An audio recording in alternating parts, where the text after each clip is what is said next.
दोस्तों आज की इस वीडियो में हम बात करने वाले हैं जहांगीर के मुग़ल दरबार में ऐसा कौन सा पहला अंग्रेज़ था जो उसके दरबार में आया था और जहांगीर के दरबार में आने का उसका क्या मकसद था। आज इसी वीडियो में इसके बारे में जानेंगे, बने रहिए हमारे साथ वीडियो में एंड तक। तो दोस्तों बात करें जहांगीर के शासनकाल में मुग़ल दरबार में आने वाला पहला अंग्रेज़ कौन था, तो उसका आंसर आता है कि कैप्टन विलियम होकिंस। ये 1609 ईस्वी को जहांगीर के शासनकाल के दौरान मुग़ल दरबार में आया था और इसे अंग्रेज़ों ने भेजा था क्योंकि उस टाइम पर अंग्रेज़ों ने लगभग 10% दुनिया पर कब्जा कर लिया था, लेकिन उससे कहीं ज़्यादा उन्हें दिख रहा था कि अखंड भारत की तरफ दौड़ चले, क्योंकि इधर पूरा इलाका चीन वगैरह बहुत बड़े बड़े साम्राज्य पड़े थे जिनमें ये कब्जा नहीं कर पाए। लेकिन धीरे धीरे ये जहांगीर के शासनकाल में मुग़ल दरबार में आने लगे। तो कैप्टन विलियम हॉकिंस जेसुइट विरोधी था, लेकिन उन्होंने उसका स्वागत किया और उसे इंग्लिश खान कहा। उन्होंने सूरत में एक अंग्रेज़ी फैक्ट्री की स्थापना करने के लिए बोला था, लेकिन वो इस फैक्ट्री की स्थापना नहीं कर पाया। व्यापार और वाणिज्य के उद्देश्य से अंग्रेज़ों का भारत आगमन हुआ था। 1608 ईस्वी को सूरत की धरती पर यह हुआ था। भारत में अंग्रेज़ों की पहली फैक्ट्री ईस्ट इंडिया कंपनी आई थी।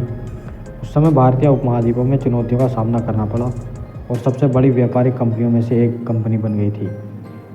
अंग्रेज़ों का मुख्य उद्देश्य भारतीय धन को लूटकर अपना व्यापार स्थापित करना था, क्योंकि भारत शासक एकजुट होकर सक्षम नहीं थे। इसलिए अंग्रेज़ों ने प्लासी के युद्ध के जरिए कुछ फ़ायदे उठाए और अपने उद्देश्य में भी सफल हो गए थे। और इस प्रकार इन्होंने धीरे धीरे अपने शासन को बढ़ाना शुरू कर दिया और अत्याचार करने शुरू कर दिए। कुछ देश के गद्दार भी ऐसे थे जो बड़ी उच्च जाति में से आते थे। उन लोगों ने अंग्रेज़ों के साथ मिलकर लोगों को परेशान करना शुरू कर दिया, जैसा कि कई तरीके से इन्होंने परेशान किया।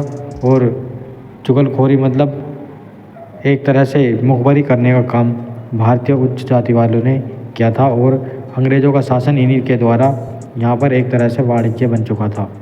तो दोस्तों इन्होंने जब शासन किया तो जहांगीर के शासनकाल में जब अंग्रेज़ आया था तो उससे ये कहा गया कि आप हमें इंग्लिश सिखाएं, आज से आपका नाम इंग्लिश खान है।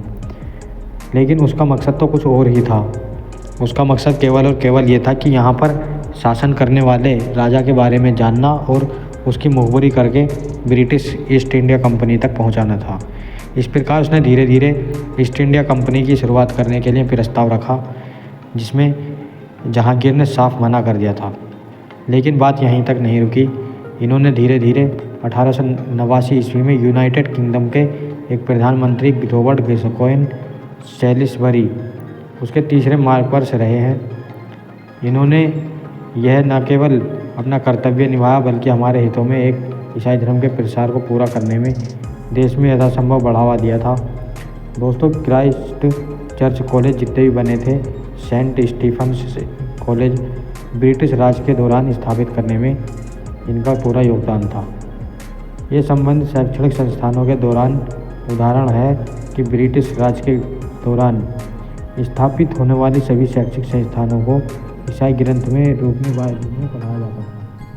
भारत में ईसाई मिशनरियों ने सभी साक्षरता बढ़ाने का काम किया और सभी सामाजिक सक्रियता में लगे हुए थे, जैसे कि वेश्यावृत्ति के खिलाफ लड़ना, विधवा महिलाओं के पूर्ण विवाह और अधिकार का समर्थन करना और महिलाओं के लिए कम उम्र में विवाह रोकने की कोशिश करना आदि इन्होंने काम किए। लेकिन इससे कुछ नहीं हो पाया।